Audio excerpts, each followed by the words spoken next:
El término de la japonización de la economía se hizo bastante popular a lo largo de la década pasada. El nombre viene de la situación que padecía Japón desde los años 90. Pasó de ser la economía de moda y la que más atención mediática se llevaba a quedarse en un estancamiento que parecía no tener fin.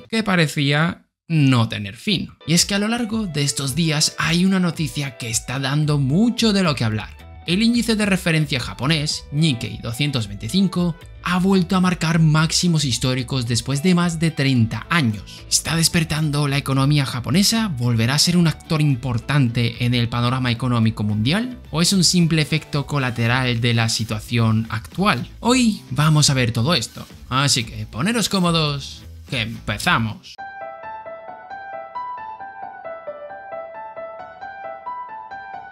Como ya dijimos, en mayo el índice Nikkei 225 cerró con el valor de las acciones más alto de los últimos 33 años. ¿Perdón? ¿Qué número? Y una de las razones de este optimismo es la buena marcha de la economía. Se pronostica un crecimiento de un 1% que está bastante por encima de los registros de los últimos 10 años. Una economía más sólida significa que le irá mejor a las empresas. Se pronostica que las ganancias de las empresas más importantes del país crezcan en un 2%. El optimismo llegó al punto de que Warren Buffett, quien visitó el país a principios de año, haya dicho que aumentaría sus posiciones en el país. ¿Pero este crecimiento responde a algo? ¿O es un simple efecto secundario o algo irracional? Hay un tema clave aquí, y es la tensión generada por el conflicto que hay entre Estados Unidos y China. No hablo de ningún conflicto armado.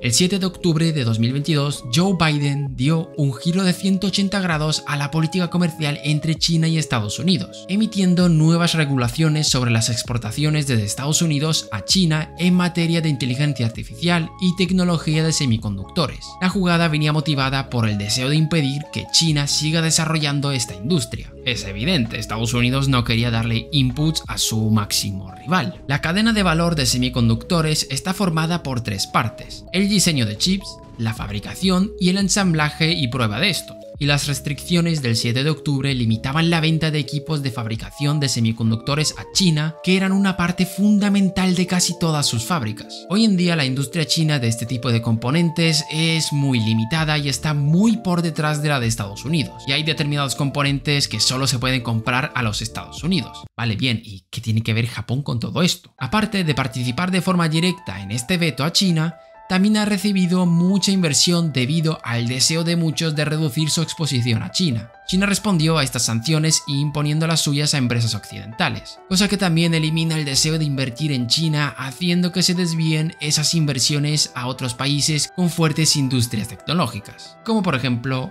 Japón. Pero aún así no es suficiente para explicar este enorme repunte en bolsa. Otra hipótesis que se baraja es la incertidumbre generada por el aumento del techo de deuda de los Estados Unidos. Como los inversores estaban nerviosos por un hipotético impago de estos, decidieron refugiar sus ahorros en Japón, aunque esta teoría realmente no tiene demasiado sentido. Y es que Japón es el mayor tenedor de bonos estadounidenses. Por tanto, esta incertidumbre en todo caso lo que debería haber hecho es aumentar las preocupaciones por Japón y no disminuirlas. Algo que sí que hay que comentar es que durante este periodo el precio relativo de las acciones japonesas se ha vuelto más barata que la estadounidense. No me quiero meter en detalles técnicos, quedaros con que es más barato comprar empresas japonesas que empresas estadounidenses. Ahora bien, ¿realmente esto está marcando un punto de inflexión? Pues por lo que parece no, e incluso puede ser peligroso para la economía.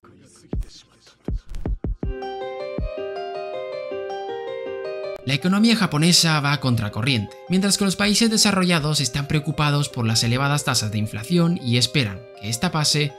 La economía japonesa desea que esta no se vaya. Tenemos muchos vídeos hablando del estancamiento japonés. Tenéis la lista de reproducción en la descripción. Pero esto no significa que a los japoneses les interese cualquier tasa de inflación. El Banco Central japonés tiene fijado el objetivo de un 2%, como casi todos los bancos centrales más importantes del mundo. En el vídeo de por qué Japón puede imprimir tanto dinero sin inflación, os decía que una de las condiciones más importantes era que los propios japoneses deseaban tener yenes, ya que se consideraba inversión más segura. Pero si esta situación le obliga al Banco Central japonés a subir los tipos de interés, este equilibrio puede romperse, ya que a las empresas y al gobierno les saldría más caro endeudarse y podría iniciarse una oleada de pánico, ya que gran parte de su economía vive de la deuda. Pero calma. Antes de anunciar un colapso japonés hay unas cosas a comentar. Y es que la economía japonesa tiene unas características bastante peculiares que invitan a pensar que no pasará tal situación. Y es que la economía japonesa tiene unas características bastante peculiares que invitan a pensar que esto no pasará. Para entender la situación japonesa debemos introducir el concepto del PIB potencial. El PIB potencial no es el PIB que vemos en el Instituto Nacional de Estadística de cada país, o el que sale en los medios de comunicación y debates políticos. Eso es el PIB nominal, que es la suma de bienes y servicios que se producen a lo largo del año en un país. Y ese es el PIB que vemos cuando buscamos en Google cuál es el PIB de nuestro país. El PIB potencial es la cantidad de bienes y servicios que puede llegar a producir un país. Es un número imaginario, aunque se puede estimar, y su valor depende de las características del país. Si por ejemplo una economía produce por debajo de su PIB potencial, significa que está en recesión porque estás produciendo por debajo de tus capacidades, mientras que si tu economía produce por encima de ese valor, significa que estás produciendo por encima de tus capacidades y que la economía está recalentada. Ahora bien, ¿qué tiene que ver esto con el tema de Japón? Para eso tenemos que hacernos la siguiente pregunta: ¿qué diantres puede mover el PIB potencial? Una de las cosas que puede provocar un crecimiento real de la economía es la mejora tecnológica. Si mejora la tecnología, se podrán realizar las mismas tareas o más a un coste menor. En otras palabras, se estaría incrementando la productividad. Otra cosa que puede mejorar el PIB potencial es la mejora del capital humano. Esto suena muy extraño, pero es como mejorar la calidad de las personas. Es decir, si tienes una población más educada y con una educación de calidad, se podrán producir más y mejores bienes y servicios en la economía. La sanidad también es otro factor que influye en esto. Una población más sana puede ser más productiva y si la esperanza de vida es mayor, puede producir durante más años o necesitar más recursos durante la jubilación. Es un arma de doble filo. Ligado a esto tenemos la demografía, donde influye la sanidad, como ya comentamos ahora mismo. Si hay mejor sanidad, la población será más longeva, pero también influyen cosas como la inmigración. Si llegan más personas, el país tendrá capacidad de usar más mano de obra, haciendo subir la productividad. Y por último vamos a comentar una que es como un extra y es el factor psicológico. Los macroeconomistas que no se me pongan nerviosos aquí, esto es como un extra que añadimos. Aquí influyen las expectativas de las personas. Si por ejemplo en la economía las personas son optimistas respecto al futuro, no serán tan precavidos a la hora de gastar o invertir, haciendo que aumente la cantidad de dinero en la economía, a su vez de crédito, permitiendo que se lleven a cabo más proyectos de inversión, todos los efectos sobre el empleo y crecimiento que esto conlleva. Mientras que si ocurre lo contrario y la gente es más desconfiada, el dinero se va a quedar parado y la economía no va a crecer. Vale, bien, mucho tostón aquí, pero ¿para qué? Pues para ver si realmente hay motivos para pensar si este crecimiento responde a un aumento del PIB potencial o simplemente es algo transitorio.